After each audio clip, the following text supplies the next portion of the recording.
Hello, how you doing? I'm Craig Parkinson. You are listening to the Two Shot Podcast. Sit yourself down, pop the kettle on. We're going to have a nice old chat. Who's it with this week? I'm going to tell you right now.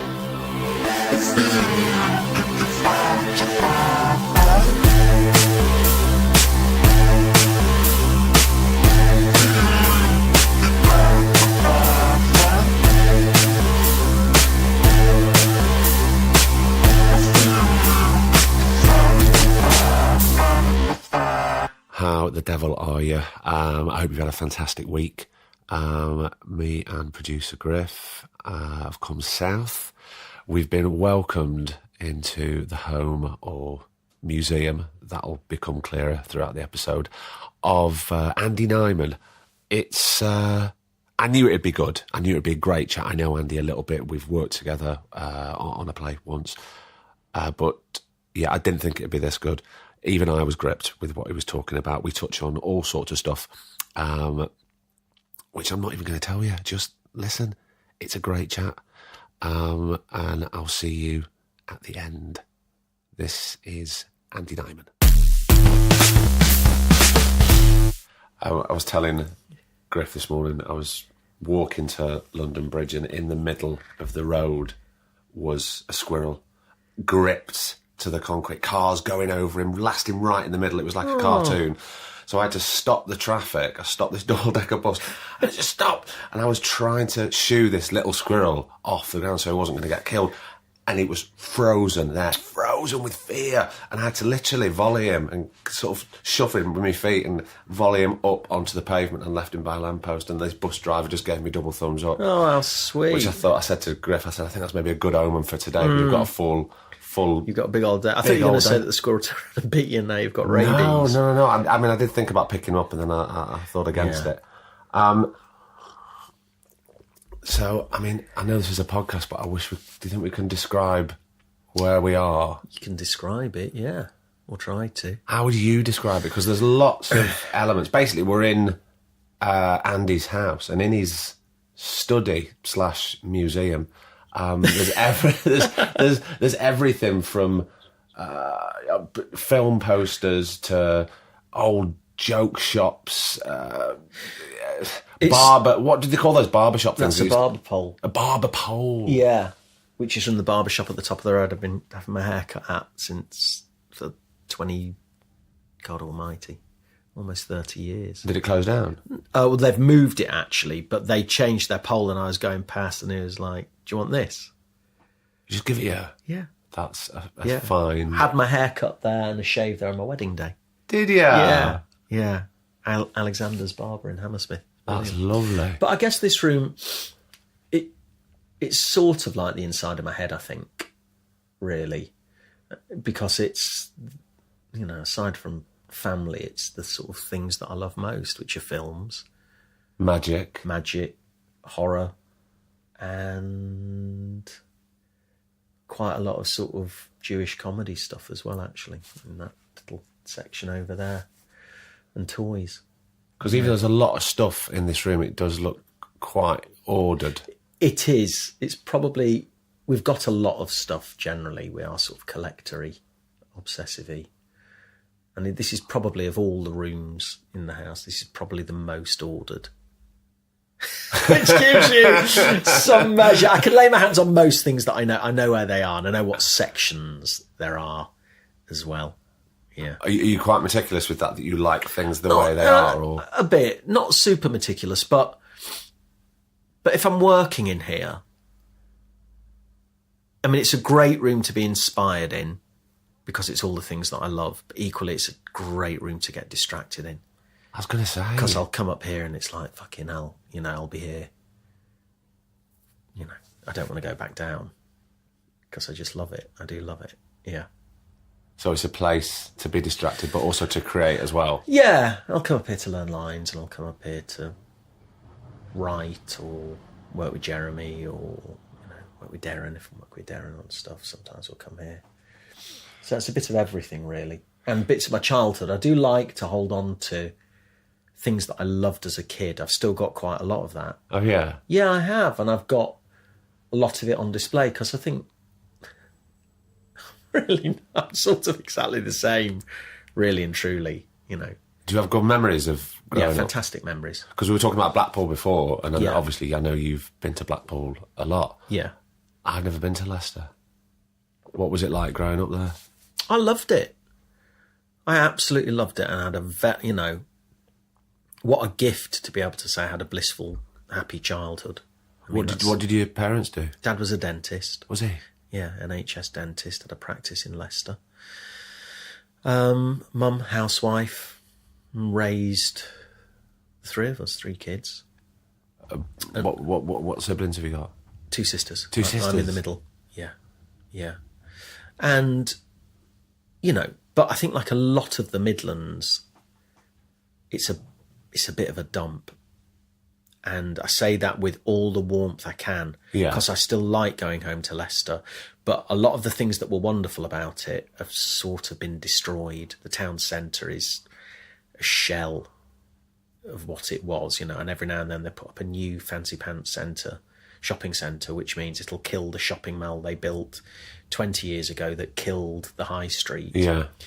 And one of the shining lights of Leicester is this incredible Roman market. I mean, it had just the best market, one of the best markets in the country, probably. It was famous for it. And they're just, you know, between the council trying to close it and kill it and not letting buses go there anymore, and, you know, I mean, in supermarkets, that's sort of a shadow of its former self. So I still like going back, and my mum's still there, and I've got friends there, and I feel safe and cosy and nostalgic when I'm there. But, you know, I'd be lying if I said it's the greatest city I've ever been to. Well, it's that thing, isn't it? If you're from a place, you're all right to slag it off, but if somebody else slags it off, you get a bit territorial. Exactly. And it's not like I'm slagging it off. It's a frustration, really. Of course, because you want it to be something because more than it is. Because you want it to be, you know, what it was, and you can't understand a lot of the time. I think that's probably a mix of A, getting older, and B, the speed with which things seem to change now, and also the sort of endless greed that seems to go above everything else in modern Which is society. happening in a lot of places, a lot of towns everywhere. and cities everywhere. Yeah, everywhere. How was school for you, Andy? Well, sort of happy, I suppose. I mean, I was lazy. Well, Yeah.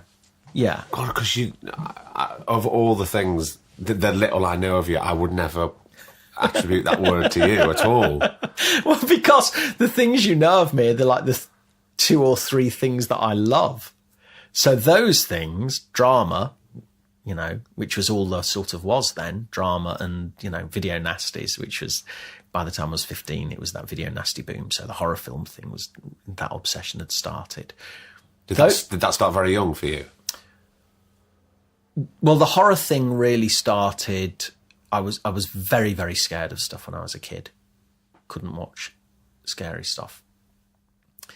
And sort of to cut a long story short, really what happened was Flash Gordon was on at the Pictures at the ABC in Leicester. Right. So we were all going to go as a family, and I'd have been 14, I think. And my sister, who was a couple of years older than me and much braver than me, but she was also a liar. She was a really manipulative liar. Brilliant, she's great. And she said, "Oh, come and see this with me. Don't go and see Flash Gordon. It'll be rubbish. There's this thing on The Fog, and it's a double A, so it won't be scary. Come and see that." And it was on in the ABC as well. So Mum and Dad were like, "Well, if you two want to go see The Fog, go and see The Fog, and we'll see Flash Gordon, and we'll meet in the potato shop afterwards," which is next door to it. Fucking hell. I mean, The Fog terrified me. It's John Carpenter film, and it's the Lighthouse one, isn't it? Exactly. Yeah, the one he'd made after Halloween. And it's just a brilliant, brilliant, really scary, effective old ghost story.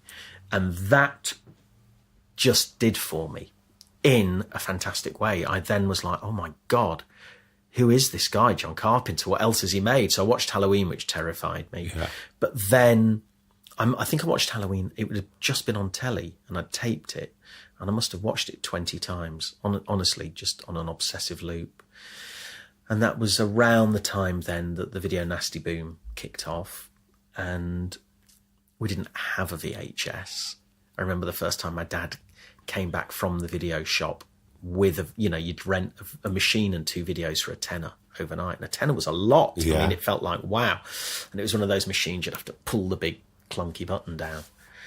So that became a bit of a thing. Was me and a couple of mates would go and you'd save up and you'd rent a VHS and you'd walk home with this VHS machine and 2 videos of films you'd just never heard of, and directors that it was like a whole world of cinema that, I mean, let alone it's easy with that world to sort of write it off as it was just lots of nasty, badly made shit that was suddenly, but it wasn't. I mean, these were like visionary Italian directors that you'd never really had a chance to see their work. Yeah. You didn't know that when you were just renting it and it said extreme violence sticker on the front. But now, retrospectively, part of the reason the impact was so incredible was you were watching stuff the like of which you'd never seen. So as in my formative years, that was a massive thing. And that's me and Jeremy Dyson, who have just done Ghost Stories. We're oldest mates, known each other since we were 15. That was a massive bonding thing for us. So the first time I went up to Leeds to see Jeremy, we went and our first night rented The Exterminator, right, and The Beyond, the Lucio Fulci film. So anyway, I've sidelined a bit, but it became a massive, massive obsession.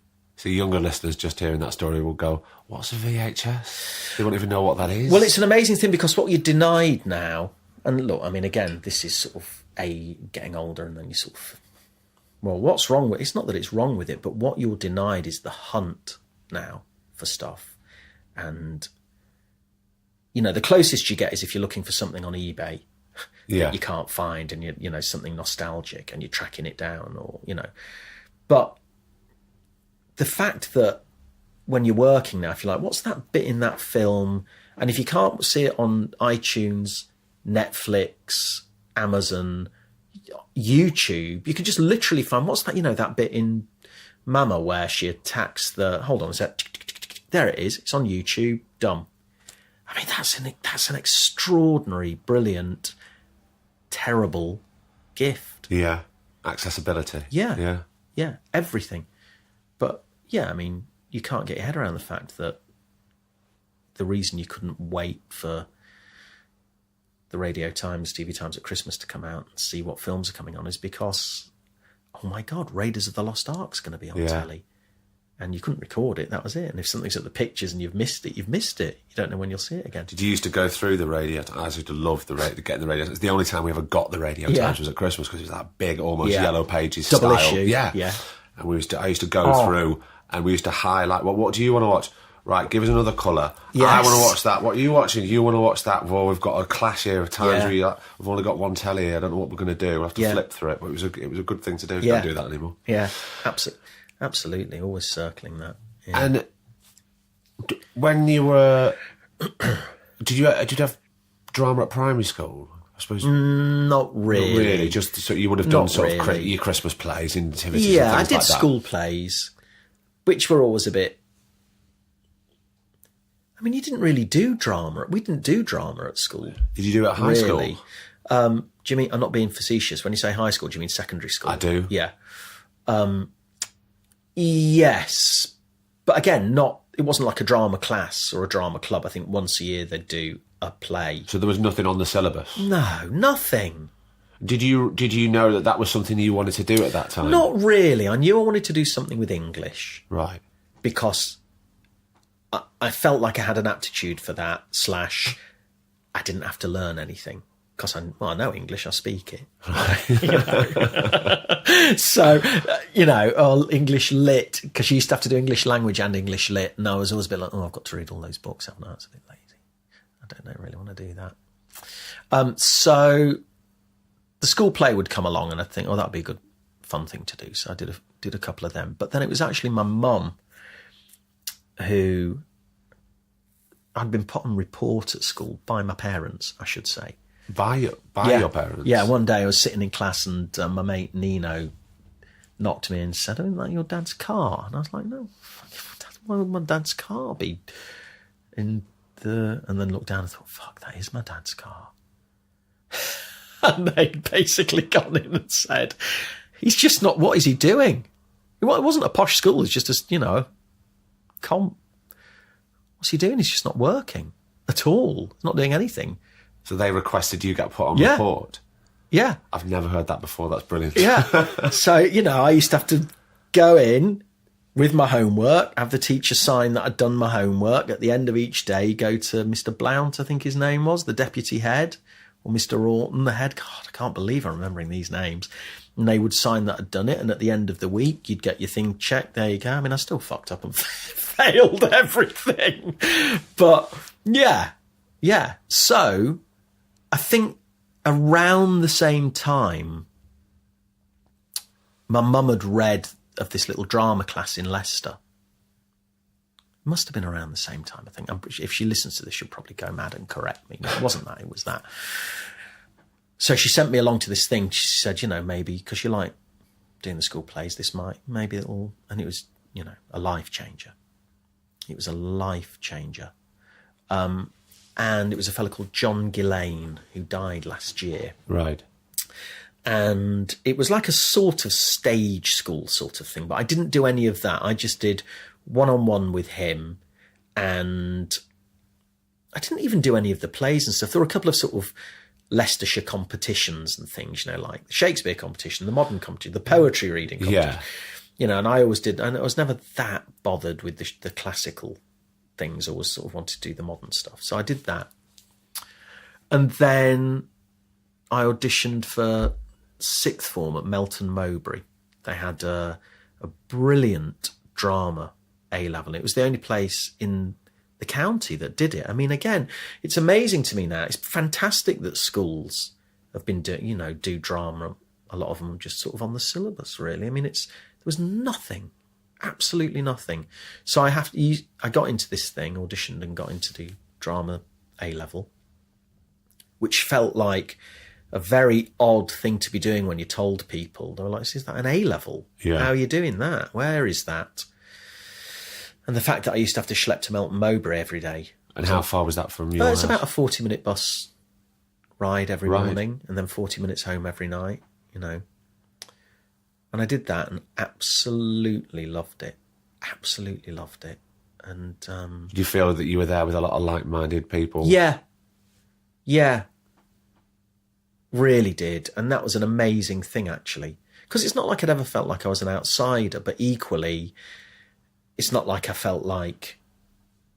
I had a very nice upbringing, and the Jewish community in Leicester that I was brought up, it was very close-knit, as are a lot of sort of... as they were, it's very dwindled now, but a lot of the sort of suburban Jewish communities, but it's quite suffocating, but it's lovely. Yeah. It's very cozy. And I knew that I was different from my friends in terms of sort of what my aspirations were. I knew very early that film was a really, really, really big thing for me. And I sort of felt that I wanted to be part of that world. Did your sisters have any? No. Not at all. What do they do? One's a teacher and one... Actually, she's left teaching now because it's such a nightmare. She did it for years and years and years and years, and she's now involved in education. And then my elder teacher is a carer. Right. My elder sister is a carer, and is great. And she didn't do great at school, but then as she's got older, I think because of the way school was, really, and as she's got older, she's really re-educated herself to an incredibly high standard. It's really impressive. Did you think before you went to Melton Mowbray to do the A-levels, was there a switch in you that went, I think this might be the path for me, for my career? The switch was Jaws, was seeing Jaws. Was it? That was the thing. At the cinema? Yeah. So that was what, At the 77? pictures. Yeah, so I'd have been 13. And we went to see Jaws, and I already knew that I liked drama. But it was seeing Richard Dreyfuss and seeing this little, stocky, curly-haired, normal-looking Jewish fellow wearing glasses. And I just thought, fuck me, that's a possibility. Right. You don't have to be Robert Redford, as it would have been, Yeah. or Paul Newman. You don't have to be these gods. Yeah. You could look like, there's a different path. You could look like a relatively normal person, and that, aside from the fact that Jaws as well was just like like a visceral experience like I'd never had. So it's like the two things sort of hardwired at the same time. So from that was the big flick over. That was the big switch that I then thought, I can do this. God bless my parents. They were incredibly supportive. Were they? Yeah. I mean, aside from put me on report, which I think they did as being supportive, but they were incredibly supportive. I mean, they had their doubts about, well, you should go and audition for, after I'd done sixth form and I knew, well, I want to go to drama school now. And they, what about going to university or doing a drama degree? Because then you've got something to fall back on, which is, rational. Yeah. But sadly, this isn't a rational business, and it's not a rational way. It's not a rational way of thinking, being an actor. No. And so I just knew, and they were great. I think if my dad had his time again, he'd have been in show business. Would he? Yeah, he'd have been. What was stopping him? Do you think? Have you ever had this discussion with him? Or no, I think we talked about it very briefly. But he's dead now. He's been dead for 9-10 years, sadly. But just a completely different generation. The idea of him saying to his dad, I want to be a comedian, which he probably would have been, and been a very, very good one. Was he very funny? Yeah, it's brilliant, hilarious. But in that way, I mean, he was funny anyway, but hilarious he could really tell a joke. I mean, even when he was very poorly at the end and couldn't talk, he could still time a joke. I mean, it was fascinating, the rhythm of that, how in his DNA that was, And so I think that there was, and we'd always gone, we'd gone to the theatre as kids all the time, and the pictures, it was a really big part of our family life, was the arts, and then mum and dad, they would go to a lot of concerts and art galleries and stuff. That stuff always used to leave me a bit cold. But the pictures, the Monday night, staying up to watch, getting ready for bed and then coming down to watch the Monday night on the Monday film on BBC One, followed by film night. I mean, it's your idea of heaven, then. Heaven. Yeah, heaven. So that's entirely them. So it's weird, isn't it? Because on the one hand, that's the upbringing, and then it would have been churlish for them to sort of be bemused as to, why do you want to do that? Yeah. Well, because of the brilliant upbringing and how much I've loved all of that stuff, And it just struck a chord. And yeah, really struck a chord. So with the A-level stuff, how did you do at the end of that? Oh, I scraped by just enough that I needed to get my fees paid, because, it's been interesting listening to your podcasts when people are talking about grants and stuff, because I never got a grant. I got my fees paid, but because my dad had grafted and we weren't rich at all. We were middle class, but we weren't rich. But, as I said, he was an NHS dentist. Well, that means, we didn't get any money. So me being Yeah, maybe stop. Oh, there we go. It was a false stop. Yeah.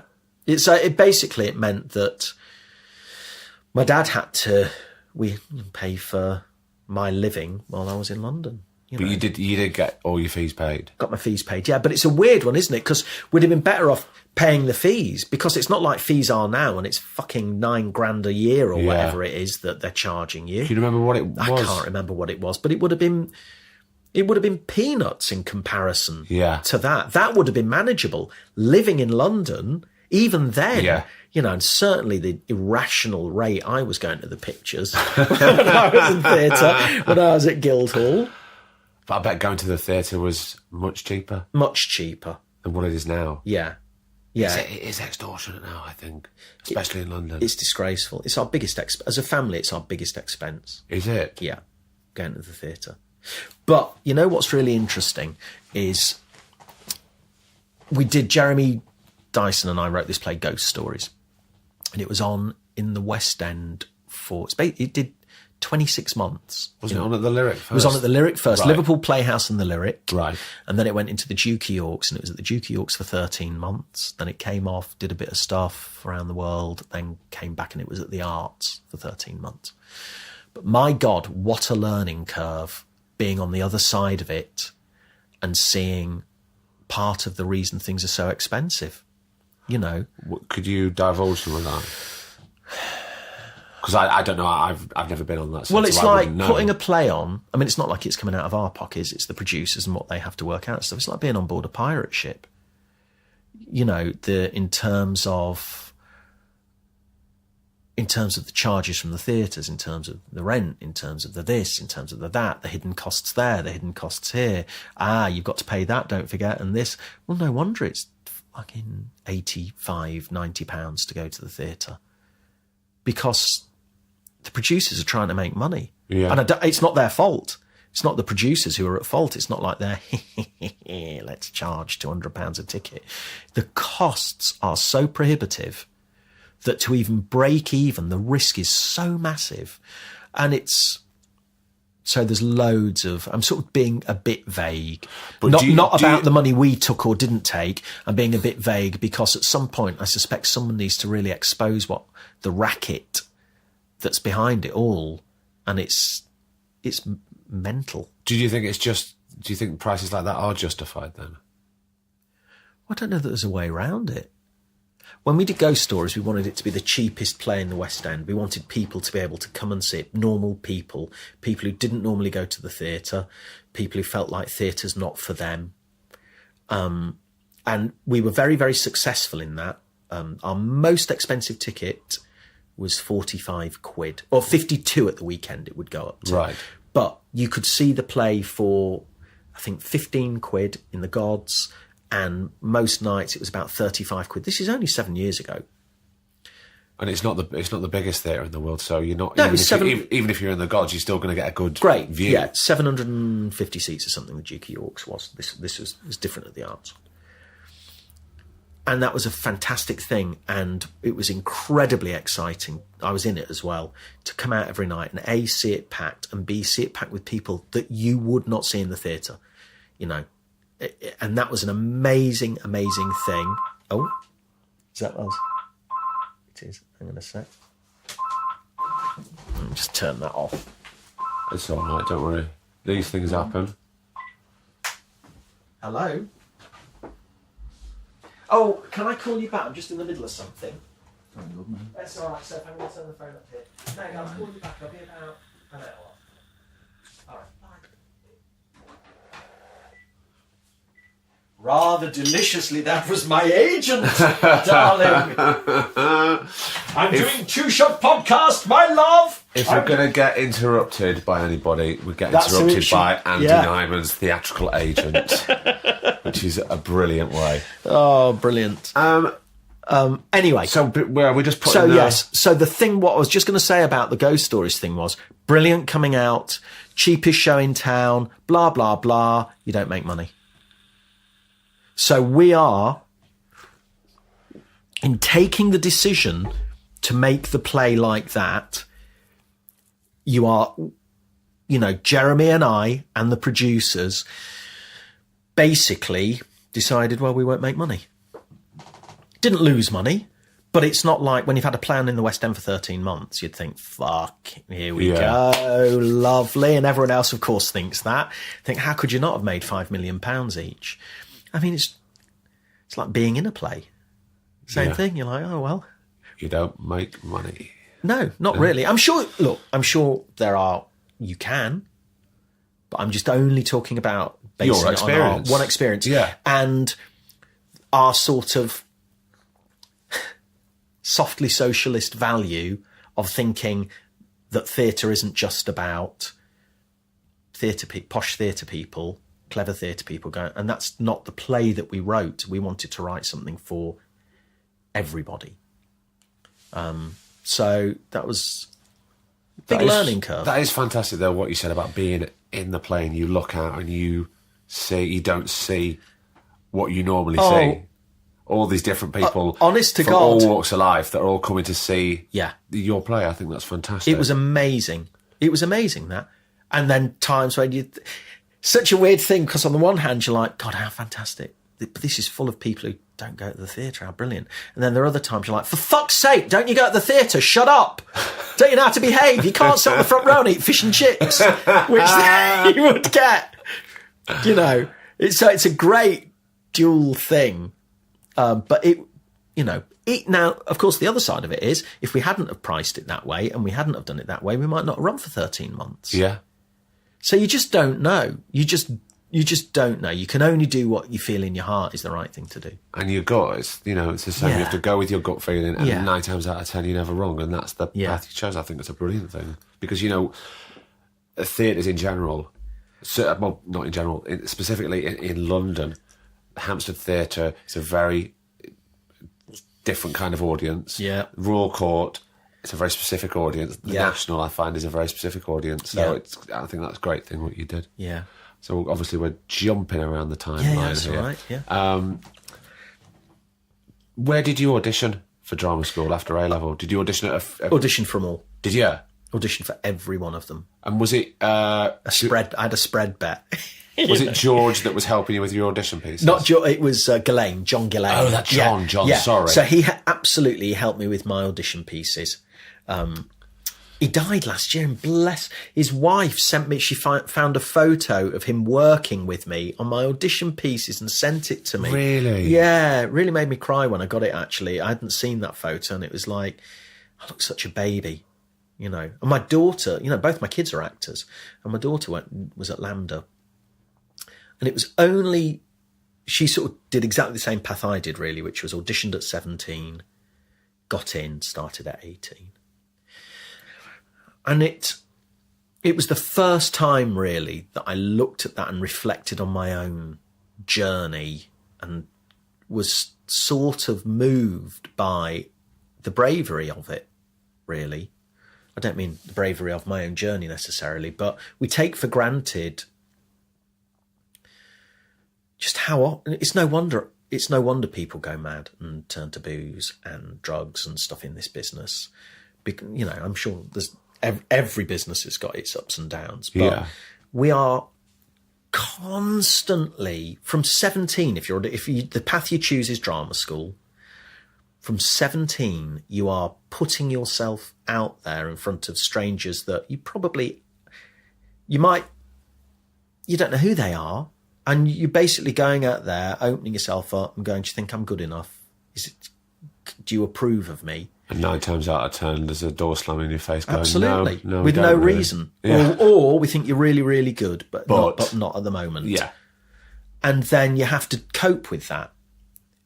And if you're not a fighter, or, we've talked about, I had a very, very happy childhood and brilliantly supportive parents and family, and you've been, blessed with being told you're really good your whole life, and you can do anything, or whatever that your version of that is, and then suddenly you're auditioning for places where no, you're not good enough. No, you're not brilliant at this. Did you worry for her when she said, No. Dad, you didn't? No, I don't worry for either of them. I love the fact that they've got a fire in their belly about it. Well, because it's not like me coming from Leicester, not knowing a single person in the business and not knowing what the business is. They've lived and breathed it. And they've grown up with it, obviously. Yeah. And it's not like, so that means that we can the nepotism is that we can help them. Give them a tiny bit of help in terms of they know a few people, but it doesn't do anything really and truly. The truth of it is you've still got to put yourself on the line again and again and again. But how great that they can be guided in a way. Yeah. But again, it'd be like your dad guiding you. The truth is, I'm sure, I know that they respect me, but, they're sick. I'm sure they're sick of me going, you should do this. I've had to back off because I am a control freak and I want to be able to say, I do it. I'm sure they'll laugh and they say, when did you, I didn't notice the moment you backed off, because you just don't want them to make the mistakes you have made. And And we've learned the hard way the value of, well, you need to do this, or you should do that. Have you followed up on that, or this or that? And your agent won't hate you if you phone, it's your career, you need blah, blah, blah, blah, blah. But you have to learn it yourself. Yeah, I think that's what I meant when I said, did you worry about her, especially at 17, going, no, this is the path? And it's great that you're so supportive, and you love that they've got that fire and determination. I love it. Because that's what they're going to lead as it gets progressively harder. But I've also tried to lead by example within the family, which is we've never hidden the ups and downs from them. Because it's very easy when you're working and your family come to set, or your family are in the dressing room in the West End or wherever it is, to think, why wouldn't you think this is the greatest job in the whole world? This is just, God, it's wonderful. Of course they're going to think that. So we've also they've always known, oh, we can't afford to do that at the moment, or we can't go on holiday, or I'm going to have to come back early because I've got this, so they know they know what the bumps in the road are, and they also know that I do 5 different things to make a living, because that's a definite thing. Actors sort of get paid the same they did when we left drama school in 1987, unless you're a star, which 99.999% of us aren't. The money's not good.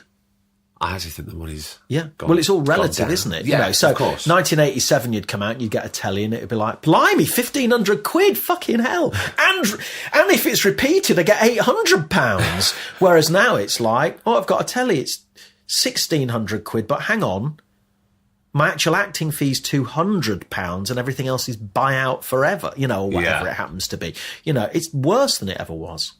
It's worse than it ever was. So trying to make a living, that's why I think drama schools have got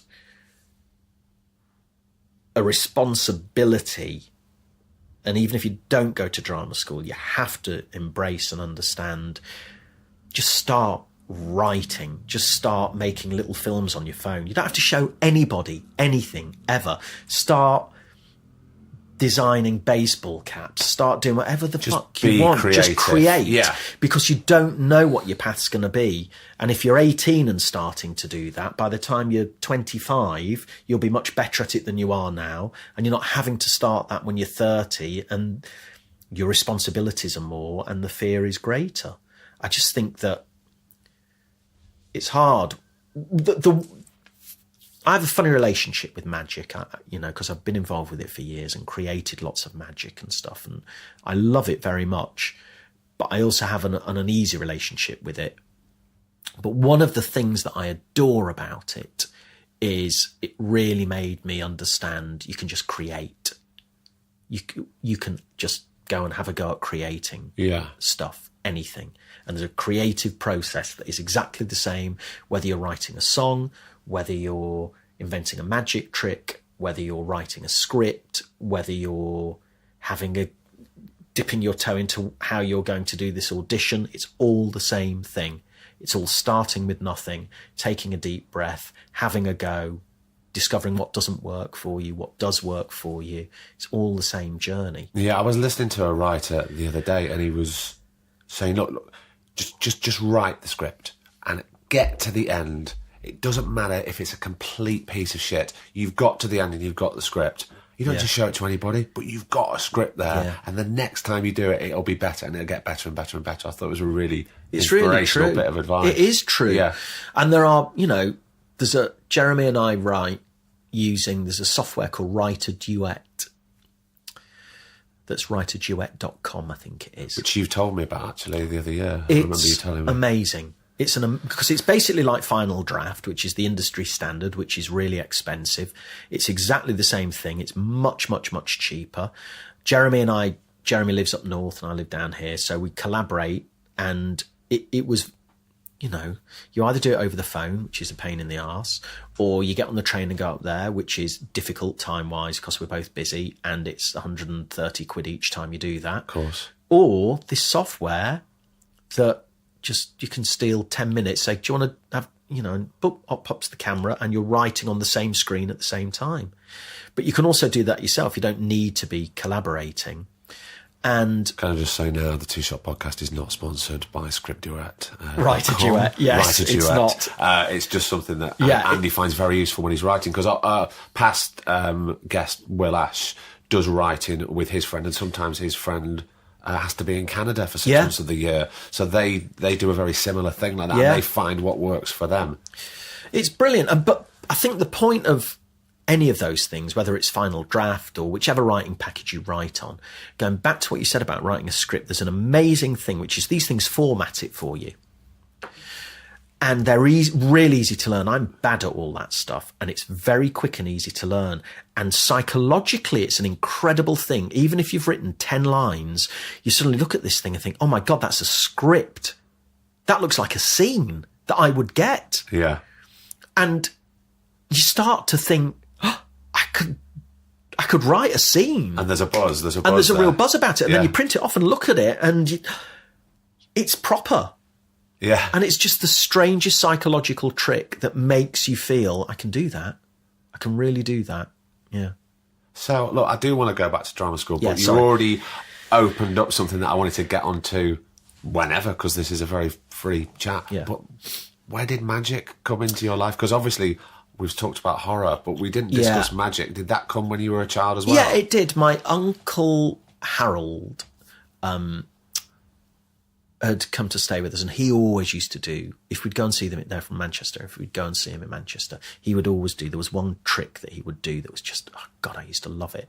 And I never knew how to do it. He kept it secret for, 10 years or something. And they came to see us in Leicester, and they were going to a garden fete, and I was a bit poorly. So I stayed at home. I think I must have stayed at home with either mum. It would have been my dad, probably, because it was my mum's brother. And they came back, and he'd bought a magic set for me. Just a normal sort of child? Yeah. And I loved it. I couldn't really do anything, and like most magic sets, the instructions were really pony, and you couldn't work it out, and the props were all plastic and not great. But the design of it and the feel of it really excited me. And there was a little magic shop and a joke shop in Leicester that I would then go to. But it all really lay dormant. It was an interest that I had, and I had a couple of friends. Jeremy has always done magic. Right. And another good friend of mine at school, Richard Cadell, had always done magic. He was Young Magician of the Year, actually. Was he? Yeah. And it sort of lay dormant until the year I left drama school, or was leaving drama school, so 87, and Jeremy had moved to London, and he said, I want to go to this Davenport's magic shop. I want to go. And I was like, oh God, why do I want to do that? Oh, fine, we'll go. And I walked through the door, and it was like, again, it was just like going back to childhood in a brilliant way, and it just became an obsession. And it's a really expensive hobby. Tricks and books. It's expensive. And also, because it's obsessive. So, you'd buy a book or a pamphlet for 25 quid. This is then. Right. And a week later, you're going back to buy another one. Well, I was an out-of-work actor. No money. Properly no money, So after a while, I sort of thought, I wonder if I could do this to earn a bit of money. And there was a guy I knew who was a party planner. Right. So I sort of phoned him up and said, do you ever use magicians? And so I met him, and he said, I hate magic, but I'll just book you. It's fine. You can clearly do it. It's fine. Positive start. Yeah. So I went out and started doing the odd gig. And it was, at that time I was driving vans and lorries when I was out of work for like 30 quid a day. And this was 120 quid an hour or something. Right. So I suddenly thought, well, fuck that. I'm stopping driving lorries and cutting my hands on the glass that I'm cutting my hands on every time I have to do that, or lift that thing up and drive across London. I'll do that. So then I just focused on that a bit more. So I started doing that when I was out of work. And it just sort of grew very, very, very quickly. Were you practicing constantly with the constantly, magic? Constantly.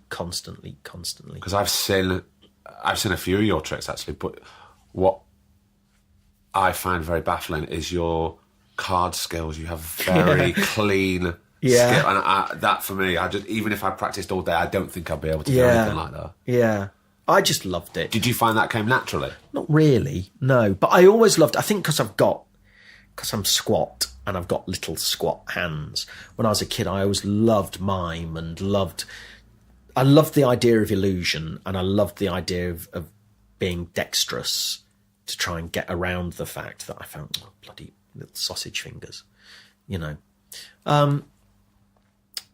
So, and then I was just gigging, you know, and that would become, and then I started doing kids' parties. My wife worked at a kids' party agency, and I'd done, you know, I was very snobby about not doing that. And she phoned me up one day and said, look, we really, really need someone to come and do a kids' party. And it's this weekend and it's 150 quid or something. Will you just come and do it? So I thought, okay, I'll do it. You know, I loved it. So then was doing, you know, 4 kids' parties a weekend, 2 on a Saturday, 2 on a Sunday, and maybe a close-up gig in the week. Well, what that meant was we were paying our mortgage. I was at home in the week with the kids. Well, my wife was, she wasn't full-time then, actually. She was working at this other place, yeah. And I was free to audition or anything that came up. And it was just the most amazing gift, transformative gift. And it just took the pressure off us, because it meant, well, you know, even if I'm not working as an actor, which I wasn't, you know, it just meant we could live. And you had another skill to pop. Had another skill. Yeah. But I never thought of it as anything other than, I mean, I loved it and I still love it very much, but I never thought of it as anything other than a means to an end. It wasn't like I had aspirations to be a magician. You know, it was just like, oh, it's a cool thing to do. But it's amazing how the knock-on of it is, you know, in terms of the way it makes you think and look at problems and stuff. It's brilliant. Was it a bit of a hobby that kind of got out of hand? Yes. Or, yeah. Yeah, it really did. In the way that hobbies you don't... I mean, I care very passionately about it, but in the way that things you don't really care... I didn't care about it and don't care about it anywhere as much as I do acting. It's like, Jesus Christ, I wish my acting career would rocket at the same level this is, because this is... I don't care about this at all, you know. So... But again, there was a real lesson in that, in trying not to care as much about the acting and understand it was just part of the journey and part of my life. And did you find it hard to take that notion of the caring less and try and apply it with acting? Yeah, I mean, because as I said it just then, I thought, well, I'm saying that, but that's completely fraudulent, because I care. You know, again, always with the caveat of, aside from my family, care about it more than anything. Anything. Obsessed with it. I just adore it. How funny then, because when we were talking about your school life, you were saying, it was lazy. And even with the drama A level, you said you scraped by. First of all, where were you at drama school? Guildhall, wasn't it? Yeah. And how did you find your time there? I loved it. I mean, I hated London for the first 2 years. I hated it. But I just loved drama school. Why did you hate London so much? Oh, because it was big and scary. And were you homesick at all? Totally homesick. Cried myself to sleep for the first term. And, I mean, literally, I'm not being dramatic. No. I mean, I was profoundly homesick. Didn't really have friends, didn't really make friends at Guildhall initially. You know, it took me a long time to really feel like, actually, these are proper friends. Felt totally out of my depth. You know, all of your insecurities. For me, you know, it was... Cause I do think, though, when people first start at drama school, even if they look back on it, if they're very honest with themselves, everybody feels out of their depth. Yeah. I didn't feel out of my depth as an actor. As a person? Just as a person. Yeah. You know, I always had, blessed with a sort of confidence that I never take for granted. And I try, you know, you try for it not to be an arrogance, but a confidence that means, you know, from my very first auditions, whilst I'd be disappointed if I didn't get them, I'd always think, oh, fuck them, their loss. I'd be brilliant in that. Somehow I'd managed to have that, because I think we need to. I honestly think we need to retrain ourselves to think that, because the other option is all you ever think is, oh Jesus, what did I do wrong? Yeah. Why am I bad? Why didn't I get that? How, you know, as long as you've worked hard for that moment and that audition, then you can just think, well, I think, you know, and you're not sounding arrogant at all. I think it's a great confidence to have, because you've got to go into those rooms with people you've never met before and go, do you know what? I'm the answer here. I'm the answer to your problem. It's going to be fine without being arrogant. Yeah. And I always think if I can walk out of a room having done that audition and go, yeah, personally, I felt I did all right. Yeah. And I'm happy. I'm happy with that. And then you have to kind of let it go. I'm so bad at letting it go. Oh, it's the hardest thing in the world. Because also, you know, I think 85% of the time I walk out the room and think, yeah, nailed that. Nailed that. Dear. Oh, Yeah. God, I'm terrible. Yeah, but that doesn't mean I've got the job. No, of Because you course. get 0.1% of the jobs. Yeah. But because then you think, what do you mean then? Why have we not heard? Can you chase them again? Been doing it 30 years. 30 years, and I can't get to the point where I can't phone my agent and go, have we heard anything? I cannot learn the fact. You can't not do that. No, I cannot learn the fact that if they've heard, they will ring me. Yeah. They will ring me to say, oh, did we not phone you until you got that job? You know, I can't. It's terrible. It's terrible. I'm smiling as I say it, but it's terrible. It's just part of it. It is part of it. Do you ever do that thing when you walk out and you go, as you say, yeah, nailed that, and then a couple of hours later you're still thinking about it and you're kind of dissecting that meeting and going, oh, actually, yeah, no, I shouldn't have done that, or I shouldn't have. Yeah, I do that. Oh God, yeah, the internal dialogue on the ones that you haven't done, that you haven't quite hit. Also, the miracle of you've worked on the script, you know it, you've worked it, you've gone in there, fluffed it, didn't get it right, and then you're on the tube and you can do it perfectly, endlessly. But that's another thing about trying to manufacture or re-educate yourself into that more confident place, because the nerves are poison. The nerves are the thing, aside from a little bit of fuel that it gives you. Yeah. It's the most crippling thing creatively to be in a place where you're locked up with fear. Because it means you can't hear a note or can't. I mean, that's what's fascinating, having directed now as well and auditioned quite a lot for, auditioned actors as a director quite a lot. What's fascinating is someone will come in and you're ready as an actor. What I've really, really learned, just getting in the room's massive, you know, because it's such a hard process that your agent's gone through and that the suggestions have come in, to even have the directors go through and go, or the casting agent, yeah, let's see those 12 people of the 75 suggestions, because we've only got a day. We can only afford a day. And each one's a 15-minute block, and we've got to have a lunch break and block. So even getting in the room is massive. The person comes in and it's just a given that they're going to be good because they're in the room. They do the audition, it's really good, and you make a couple of suggestions just to see if they can take notes, or also because the suggestion might be valid, and then yep, and they just do exactly the same again. And that's a fascinating thing to watch, because there's that thing we've all got, which is that fear of, you think it's a massive risk as an actor when you think, oh, I paused there and I didn't when I was doing it in my bedroom. That was really brave of me. You know, those little tiny things feel massive. And yet,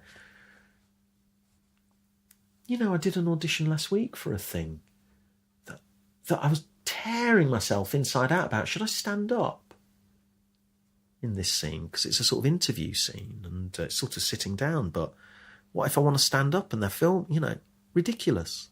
For that to feel like a challenge. Yeah. So you end up getting so locked up. You just try and be as free as possible. Really try, yeah. Was there a turning point at drama school? Because you said, you know, There was homesick to contend with. The huge new world of London that was intimidating, and you didn't quite feel yourself. Was there a turning point where you went, actually, no, I've got my confidence back as Andy, as a person? I'd gone home. I was in Leicester. It was an Easter break. And I remember thinking, I wonder what's on at the pictures in Leicester Square. And I can remember it so clearly thinking, oh my God, I am missing my life in London. And that was it then. That was it. But it's about... and it took me a very long time, even after that. You know, I've been with Soph for 27 years. And it was a massive learning curve to realise I wasn't, as an actor living in London, going to be able to emulate the life I had had growing up in Leicester. Just, for instance, in a nice house with a driveway. Yeah. I wasn't going to have that. Yeah. And, you know, I wasn't going to be at home, getting home every day at 6 o'clock, every single day, and having supper with the family every single day in the way that I had been brought up. Yeah. And it's because it wasn't like I was, you know, it's not like I had a childhood I wanted to rebel against and break away from. I wanted to emulate that safe nest. And it's not been a difficult learning curve, but it's definitely been a learn trying to navigate how you do that as a freelance artist and how you find your own version of that within a world where there isn't much security. Yeah. You know, how do you try and create security when there is no security, you know? And I think weirdly that's become easier because the notion of a job where you're going to get a golden handshake after 50 years has evaporated. Of course. You know, those jobs don't exist anymore, really and truly. I mean, look, even things that were, even doctors, nurses, teachers, things that you'd think, well, that's a career for life. That's all gone. That's changed. So that doesn't really exist, which is going back to how do I feel about my kids doing it? It doesn't bother me because what are the options? There aren't secure options.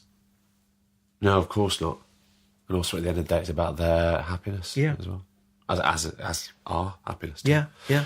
So back at Guildhall, do you feel you had a sort of reinvigoration with your work ethic? Because you weren't that lazy kid at school, were you? No. When you were at drama school, did you feel right? Yes, I always felt, and I did feel for the first 13 years of my career, I had a lot to prove to myself. Did you get an agent straight after you graduated? No. How was graduation for you? Because obviously you saw other people from miserable. your year. Right. Yeah. Well, because we had to do the horrible agents night thing. Yeah. Where you do your speeches and then they made us walk around serving sandwiches. To, you know, in the idea that agents are going to go, well, I thought you were shit, but that egg sandwich is lovely. Shall I represent you? Yeah. So all it did was compound people who didn't want to talk to you. You didn't come out of that and think, this is great. That was really useful, actually, being able to chat to them. So, yeah, it was... God, that's an awful thing. I couldn't imagine anything worse. It was a terrible notion. Terrible to do that. And actually, my daughter's I went to the Lambda graduation thing that they did, and it felt like that had really come on. They'd really nailed what that should be, and it was very good in comparison when I think back to what ours was. Now, having said that, I did get an agent out of that night, and it was an agent I was with for 13, 14 years.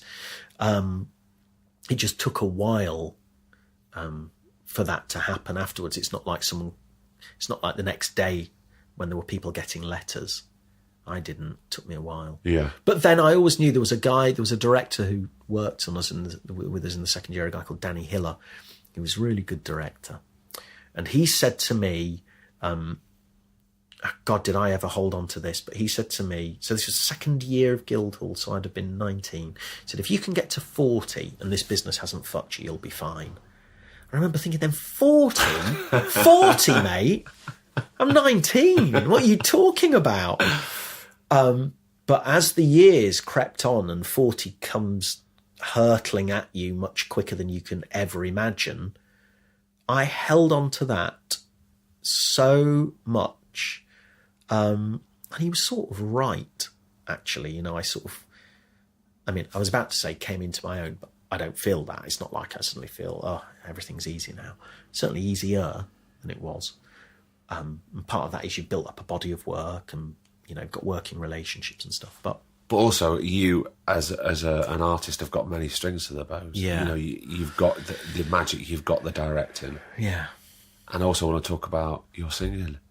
Because because I've worked with you, I know that you've got a very lovely singing voice, even though I've never seen you in any of the musicals that you've done.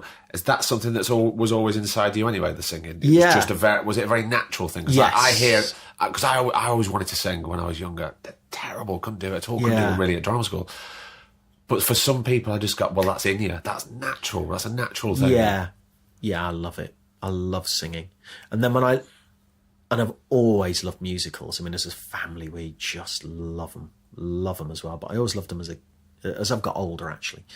And you think that was something that was passed down from your parents? not really, no. Sorry, not the singing, the love of theatre. No, the love of theatre, Yeah. definitely. Not the love of musicals. In fact, quite the opposite. My dad, I think, was, I mean, aside from sort of Singing in the Rain, you know, that we never really went to see musicals because that was always, they weren't as good as plays. Although I remember very clearly we went to see Me and My Girl at the Leicester Haymarket when it started, and that felt like, fuck me, that's amazing. Right. You know, he was amazing, Robert Lindsay, and it was a brilliant show. And but when I was at Guildhall, I really found, I really love musicals and I love singing. But then again, that was a very big decision. Was I left Guildhall and I did a couple of musicals and was aware that I was surrounded by very good actors who didn't work in anything other than musicals. And I thought, well, that doesn't sit with me wanting to do film. I don't understand. And you'd talk to them and be like, oh, I can't get seen for telly. I can't get seen for anything. It's just musicals. And it's not like they were rubbish. They were really good. Yeah. And so I just thought, it's a trap. It's a real trap, musicals, if you're not careful. So I said to my agent, I'm not going to do any more. And I stopped, and I didn't do a musical for, I think, 23 years. And then I came and did Assassins at the Chocolate Factory a couple of years ago, the Sondheim thing that Jamie Lloyd directed. And that was the first musical I'd done in 24 years. Oh, God, it was heaven. Really? I mean, I was terrified. I was absolutely terrified. Because it had been so long. Well, it had been so long, and also you're surrounded by people who are in musicals constantly. It's a sort of different discipline, you know, so they're all brilliant at what they do. And again, it's that actor thing where you suddenly, your imposter syndrome goes mad, where you sort of think, why am I doing this? Because literally everyone in this room is going to look at me and think, why, you shouldn't be in this. Yeah. So you just got to try and kill that. But I absolutely adored it. And it did make me think, oh, I'd love to do another good musical. But I do love singing, yeah. Do you still feel that now? Do you feel yeah, like you want to... absolutely. Because I think that if you've already done enough stuff, you can, you know, your career, if your body of work is such that it allows you to sort of dip your toe in and out of different things, it's all right. But I think it's easier to do that when you've done it for a while, because you've established yourself in different areas. I don't mean with any sense of fame. I just mean your career is such that you've done that, you've done that, you've done that. But you have had a very interesting career, because you do dip your toe into comedy, or you do dip your toe into quite nasty horror stuff, and then you go and do a straight play, or then you go and do a farce or a musical. Yeah, I love that. Well, you're very lucky. I think it's a fantastic thing. Was it a planned thing, that? Well, it sort of was, really. I mean, I've always the thing across all of them that I've always wanted to do is, and again, this is not saying I achieve it, or this is not saying, I don't mean this in an arrogant way at all, but I grew up worshipping De Niro, Pacino, that notion of losing yourself in the work and in the character. And so that was always a proper thing for me, and still is a proper thing for me, that if I'm doing something, I want to envelop myself into it as much as I can, so that people watching it can only sort of think of you feel so committed and so alive within that world that they can only think of you in that thing. So then what that means is if I try and do that, then the next thing that I want to do should feel as different from that as I can. And on and on and on, so that each time... That's one of the things that I love, but I don't know that the business loves that. Because, you know, when I look at my show reel that my agent puts together, it's like 5 different actors, you know, because it's... And I think that the business wants an easy job. Well, and also the business wants to have complete control, because we don't have complete control. But if we have those goals to go, right, well, I would love to do that now, instead of doing the same thing again and again and again. But going back to what we said earlier, that's another reason to do all those other skills, because it means it gives you the one piece of power that we have, which is to turn work down. Yeah. That's it. The only 2 things we can control are what we look like. I don't mean overall, but I mean in terms of just generally what we look like and whether we do a job or not. Yeah. That's it. Yeah. And what we go in on. Well, if you are solely reliant on it, you've got no choice. You're powerless. Yeah. Whereas if you're doing kids' parties at the weekend, it might give you the power to say, all right, well, we can pay our mortgage without that. I don't want to go away from home for 6 months doing that TIE tour. That's no sniffiness on that. That's not, you know, but it just gives you the power to go, I don't think that part's very good. I'd rather be at home. Of course. And so wait. Interesting, and that's come back again, the power of saying no. It's come over in other episodes as well, so I think it's fantastic that people are getting on that. And this may seem like a very stupid question, because I'm talking to somebody who has such passion for the business. Have you ever thought about, or has there come a point when you've gone, you know what I'm going to say, don't you? Not once. Not once. Not for a second.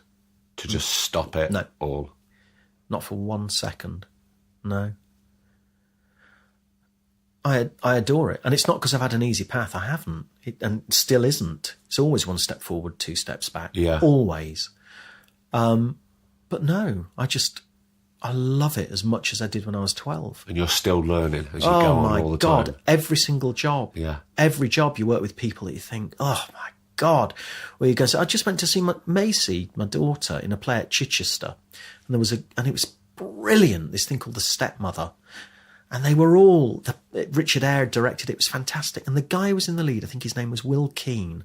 I know Will Keane. He's a fantastic actor. In fact, I was talking about Will Keane last night to a couple of friends. I mean, honestly, Craig, I mean, it's like a masterclass. I've been lucky enough to work with him. He's not only a lovely guy, but I was exactly the same looking at him going, how do you do that?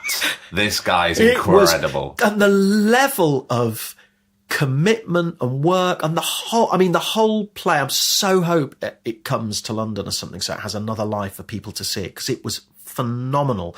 But God, it was just so exciting. And brings us to another thing. I know we're rounding off and we're going to run out of time, but another thing that's so important that we have to work at killing in ourselves, and it's impossible, but we have to, is the jealousy and the bitterness of fucking hell. Why didn't I get that? Why didn't I get seen for that? Yeah. Because it just destroys you. It destroys you. Yeah. And you have to make peace with that is the poison chalice that this job is. And if you can, I don't believe we can ever kill that entirely, but if you can kill it 99% and not sit there and think, Jesus Christ, he's brilliant, that bloke. Better than, or I'd be better than that, or whatever it is, and just open yourself up to, oh, wow, it's just so much healthier. Yeah.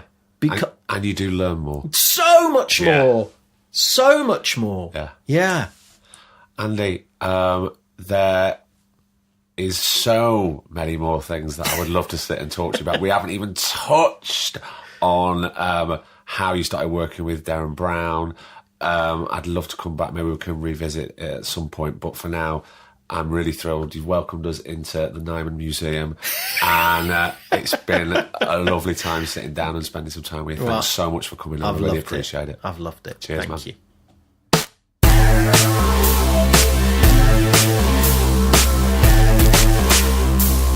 I told you. How good was that? Andy Nyman. As I said at the end, there is so much stuff we didn't cover. How he actually could have been the new Derren Brown, but that's not what he wanted to do. We didn't touch on his book that he's wrote called The Golden Rules of Acting That Nobody Tells You. I'm not here to plug anything on this podcast, but do go and have a look at Andy's book. It's a cracking read. And yeah, that's it. I mean, there's loads in there. I loved spending time with him, and I'm really, really thankful and chuffed that he came on the podcast. I hope you really enjoyed it. Remember, you can subscribe. You must subscribe. Please subscribe. I don't want to be begging, but yeah, do some subscribing onto the Two Shot Podcast. We're on iTunes, we're on Acast, we're on Podbean. Somebody actually sent me a message the other day to ask if we were on Stitcher. I don't know. Producer Griff is nodding his head. So yes, we are on Stitcher. So whoever tweeted me, yes, you can listen in your car on Stitcher. Happy days. Make sure you follow us at the Two Shot Podcast on Twitter, on Facebook. We're on Instagram, remember. Some nice little photos coming out.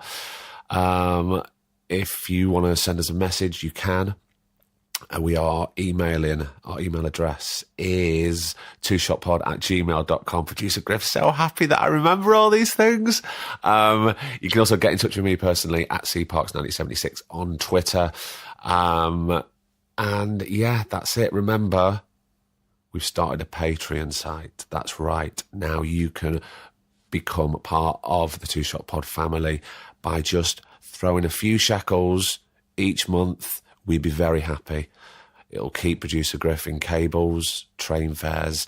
All it is just that we can afford to make other podcasts for you. That's all it is. Because we started out this, in a pub in Manchester, and now it's grown to this, something that we really love, and I know that you love listening to it. So if you could help us out, go to the patreon.com site /2shotpod. I think that's right. Oh, Griff is so happy with me that I remember. And that's all. We will see you next week. Thanks so much for listening. The Two Shot Podcast is presented by me, Craig Parkinson, recorded and produced by Thomas Griffin for Splicing Block. Our brilliant music is courtesy of Then Thickens. Cheers.